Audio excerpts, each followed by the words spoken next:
Welcome to Chef Richard's Kitchen. I'm Chef Richard Miller. Well, the Lenten season is upon us, and as many of us do, we give up, meat on certain days as a sacrifice. And one of the things that we're always looking for is something meatless or fish that actually has some flavor. I mean, after all, the same old fried cod and fish sticks and whatever and whatnot, or shrimp, they get old after a while. So I thought what I'd do is I'd make up a few recipes and put it on here, and I've already put a couple up about some more interesting, dinners that are, quite appropriate for a Friday. And one of them today, I was having a hankering for pizza.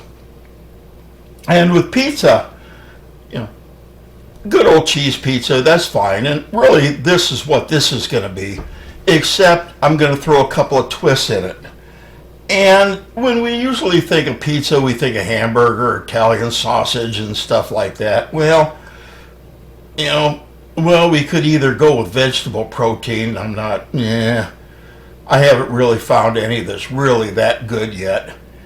And so I thought what I'd do is I'd do a Boston South Shore style pizza. And Boston South Shore is essentially a pizza in a 10-inch pan that is baked at about 500 degrees. And what you want to do is you want to put oil and butter in the bottom of the pan before you put the dough in. And that way when you bake it on a pizza stone, the crust gets nice and toasted down there.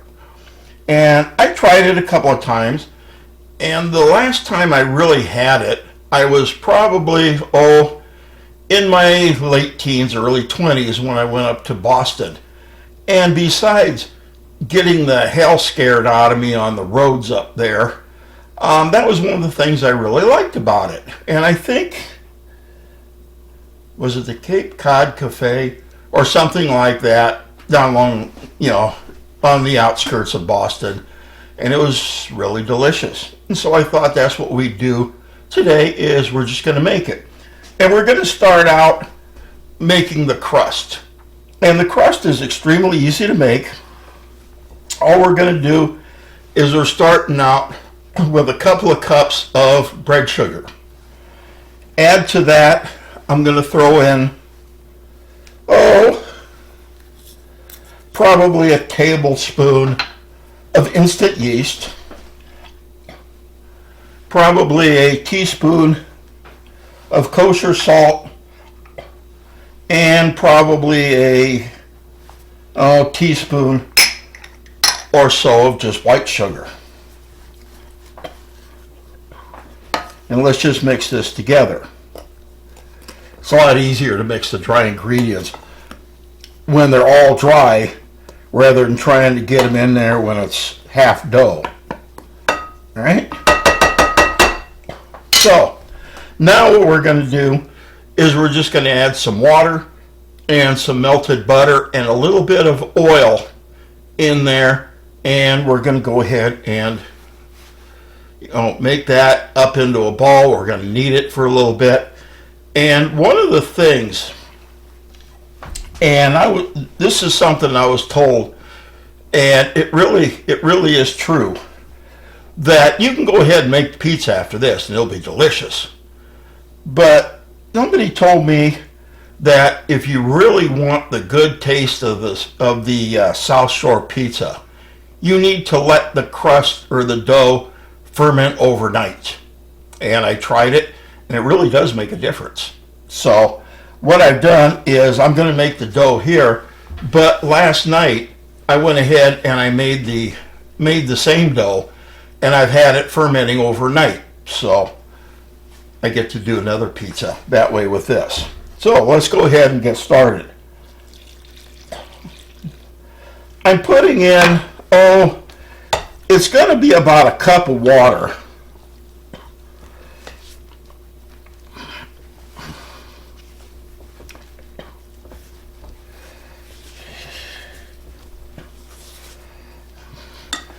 And I'm going to put in that 2 tablespoons of melted butter and probably a tablespoon of olive oil. And we may need just a little bit more flour if it isn't, if it's too wet. It doesn't look like it will be. But just about the time you think that it's, going to be too wet, you find out when you get it all incorporated in there, it really isn't.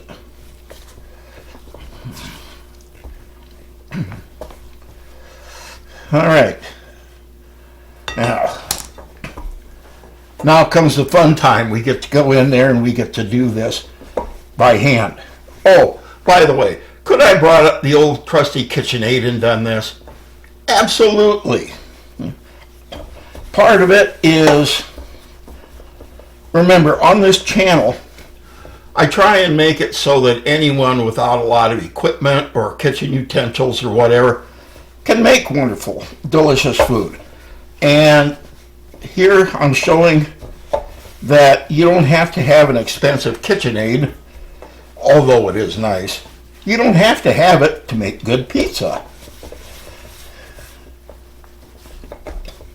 All right. Now,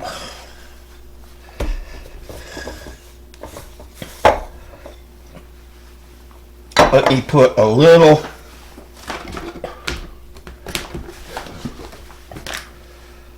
sprinkle a little flour.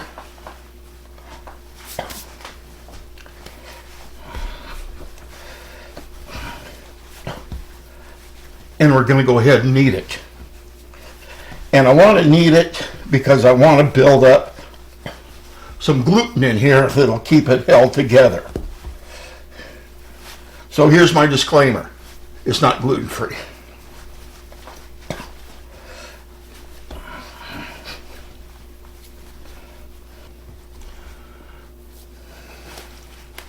Okay, it's been about, I probably did 6 or 7 minutes on this. And now let's go ahead and let's kind of form it into a ball where we don't have any great big, splits in here. It'll help the yeast rise a little bit better. And put that in the bottom of a bowl. Now, there's a couple of ways to do this. And either way, to me, works just as good as the other. The first way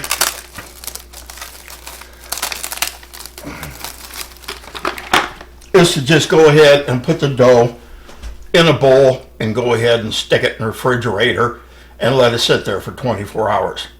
The other way you can do this is take it and divide it and put it in 2 bowls and cover it like this and put it in the refrigerator for 24 hours.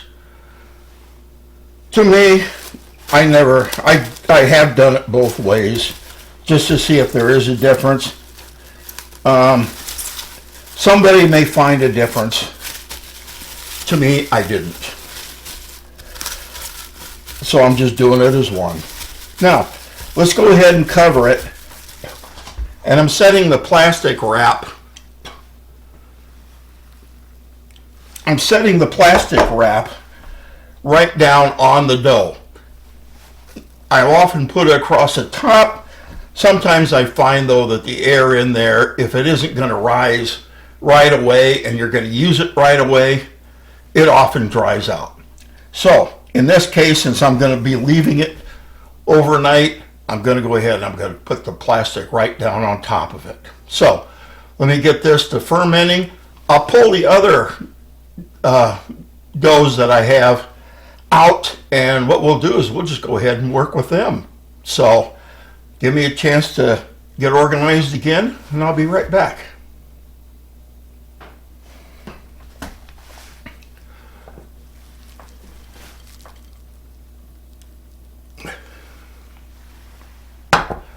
Okay, as you can see, I've pulled my dough out of the refrigerator. It's now in 2 sections here, separated by plastic. And I'm letting it warm up, or I have let it warm up for probably a couple hours. And you want it to. You don't want it too cold, or when you go to stretch it in your pan, it's just going to spring back. But we're going to put on some tomato sauce, and I'm not going to put in a lot of seasonings in here other than just some Italian herbs. I'm going to put in some oregano, some basil, and some Italian herbs with a little salt and pepper, and that's going to be it. I am going to take and I'm going to put some mozzarella cheese on there, and also some white cheddar. And what I found anyway is the mixture of mozzarella and white cheddar give it a very creamy but also good cheesy taste with it. So that's what I use. If you have fresh basil, fresh oregano, and that, go ahead, please, by all means use it. Thing it is, if you look outside right now, it's snowing. And so I don't have any of my herbs out in the garden anymore. So instead of running down to the grocery store and getting some, I just decided I'm just going to use some of them from last year. What I do is I just dry them and I chop them up. So that's what I'm going to be using. But first we want to take care of our tomatoes. And what I've done is I've just taken a 28-ounce can of crushed tomatoes. And I've taken half of that and I put it into this sieve. And what I'm going to do, and this is a lesson I hope you can learn without learning it the hard way like I did. If you put crushed tomatoes on a pizza, your crust will never, ever, ever be done. It's always going to be doughy. Why? Because there's too much water in the tomatoes in here to evaporate in the oven. So, what I'm doing is I'm just taking my little spatula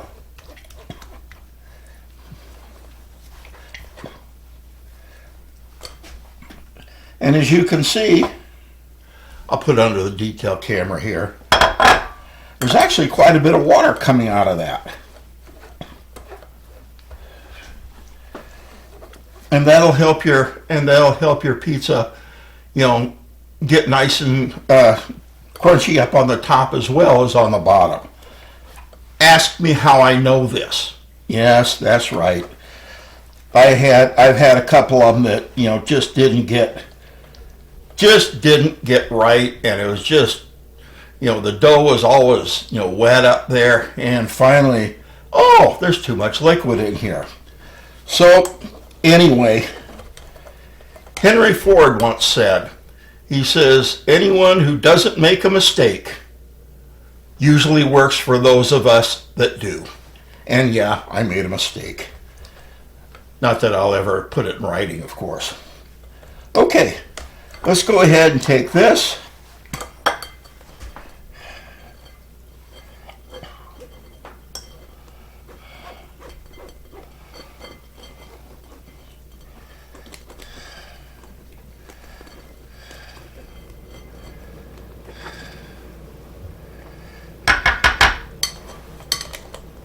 Okay. We now have our sauce. So I'm going to bring out the grater, and now I'm going to go ahead and I'm going to grate some cheese. And I'm going to start out with the white cheddar.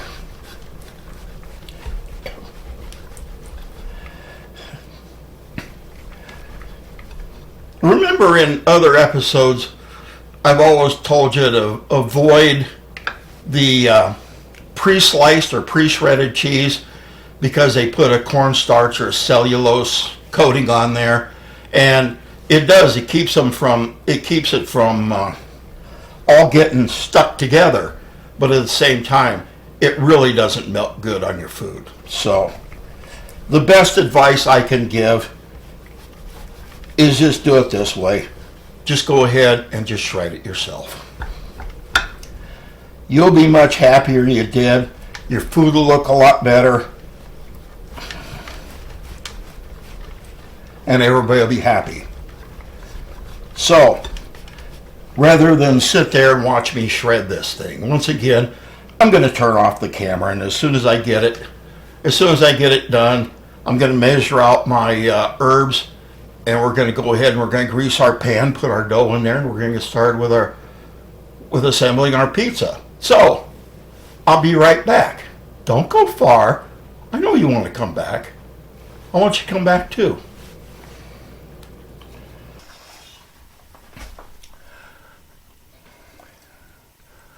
Okay, welcome back. The cheese is all shredded. I took the dough out of the bowls. And I put them into the pans. And I'm going ahead and I'm stretching this out. Now, before I put these in the pan, I took a tablespoon of melted butter and a tablespoon of olive oil. Not olive oil, I'm sorry, I used vegetable or soybean oil in this case. Put it in the bottom of this, and coated the bottom before I put the dough on. The reason is this has a tendency, I'm heating the oven to 500 degrees with a pizza stone in there.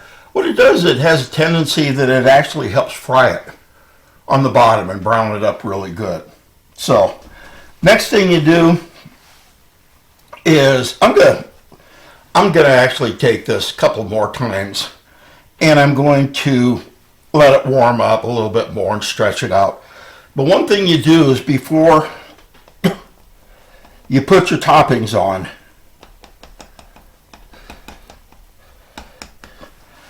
is just take a fork and puncture the top of the dough. All right?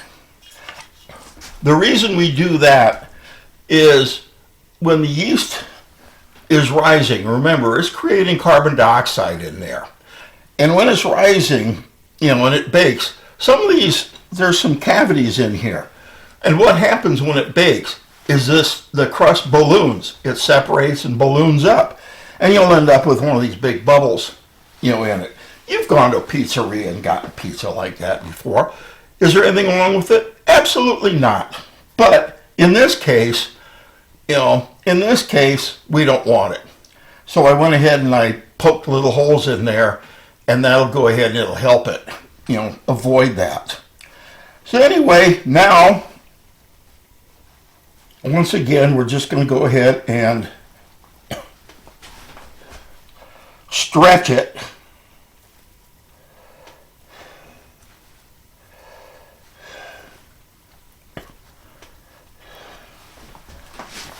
And it'll probably take about another 15 minutes to warm up.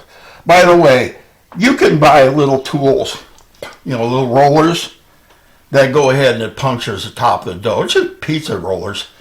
And you can get them about anywhere. But once again, is the mission of these videos to get you to go out and buy the latest, little gadgets or gizmos? No. The whole basis of these videos is just to teach anyone, how to just make good food with what you have. And that's what I'm going to do when I show you how to use the fork. So, let me wait about 15 minutes.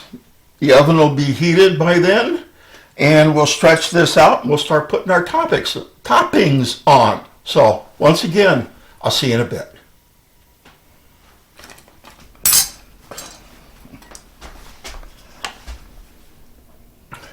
All right, the dough is stretched out nicely. It's out to the 10-inch mark.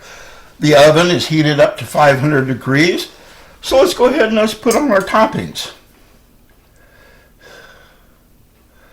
You can see by looking at this, it's a lot thicker than the original crushed tomatoes.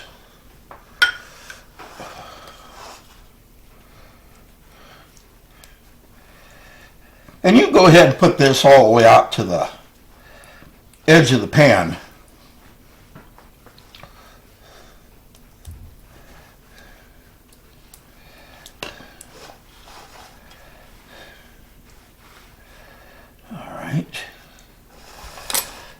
let me do the other.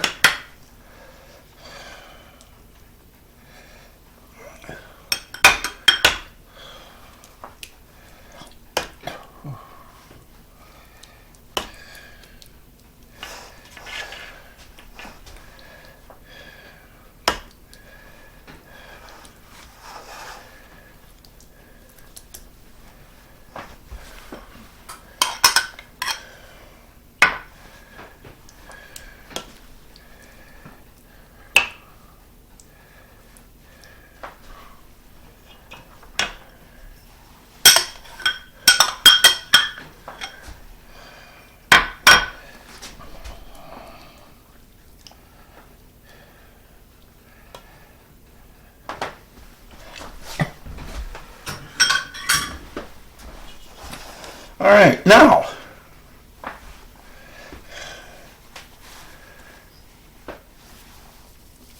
we're going to put on some sweet basil, and it looks like I'm not going to need the second one. The Italian herbs,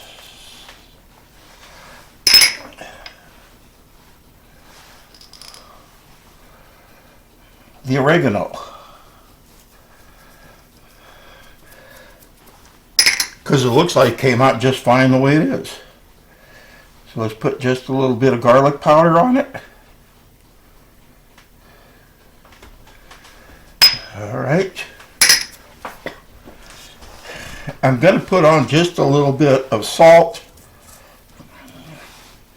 Not too much, because we can always put some on later. And now I'm going to go ahead and I'm going to put the cheese on.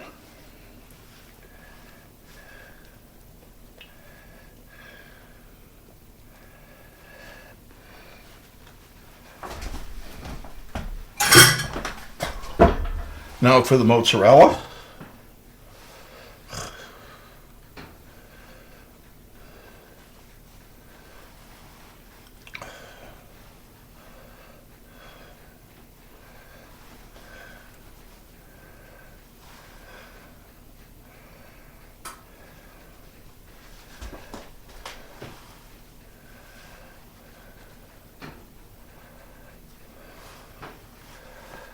All right, now, if you want a little color on there, and I always do, you could just sprinkle a little chopped Italian flat parsley. And we can always put some more on it if you want after it comes out of the oven. But it does look, quite a bit better going in. So I'm going to take the first one now and I'm going to stick it in the oven, and we're going to wait about 10 minutes, 10 to 12, and we're going to take it out and we're going to set it on a cutting board, and we're going to lift the crust, to see how it's doing, to see if we need a little more time or not. So I'm going to go ahead and put it in the oven, and then we'll come back.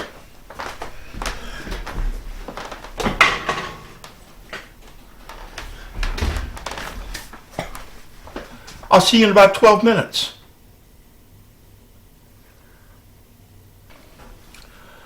Okay, it's been 12 minutes, and I took it out of the oven. Sure smells good, and as you can see, it's sure looking awful good. But what we really want to see is we want to see how well the bottom is doing, the bottom of the crust. And so I'm going to lift it up, and hopefully you can see on the detail camera that it is getting brown. All right?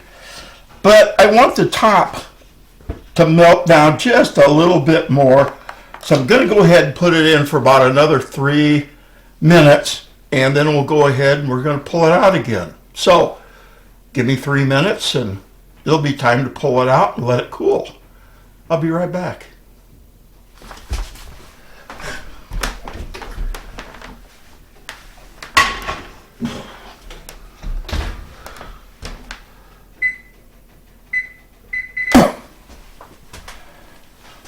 All right, It's been another 3 minutes. Actually, I gave it 4. But as you can see, the cheese is nice melted. It's nice and brown. The crust is nice and brown. The only thing we have to do now is we want to just let it cool off for just a bit. Now, notice I'm putting it, to cool it, I'm putting it on a rack. Why is this? Well, the reason is if I set it right down on the cutting board down in here, any moisture that's down under there is going to make the crust soggy. So if you put it on a little rack, you get air circulation under there and your crust stays crispy. So I'm going to let it cool down for a few minutes, and then we're going to go ahead and we're going to cut it, and it's time to taste it. So once again, I'll be right back.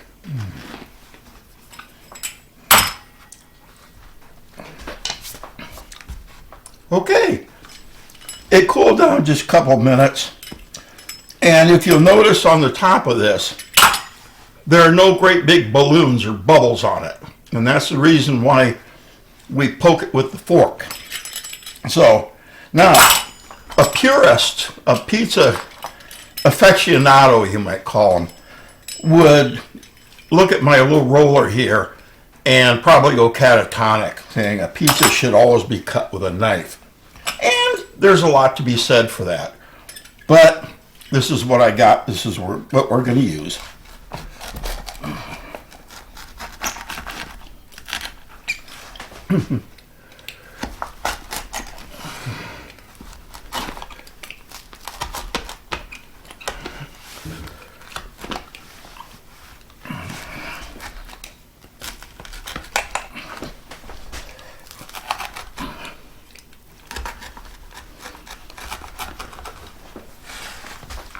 Okay, as you can see, the crust came out very, very nice. In fact, you can hold it and it doesn't sag. That's also the sign of a good pizza. Now, one last thing.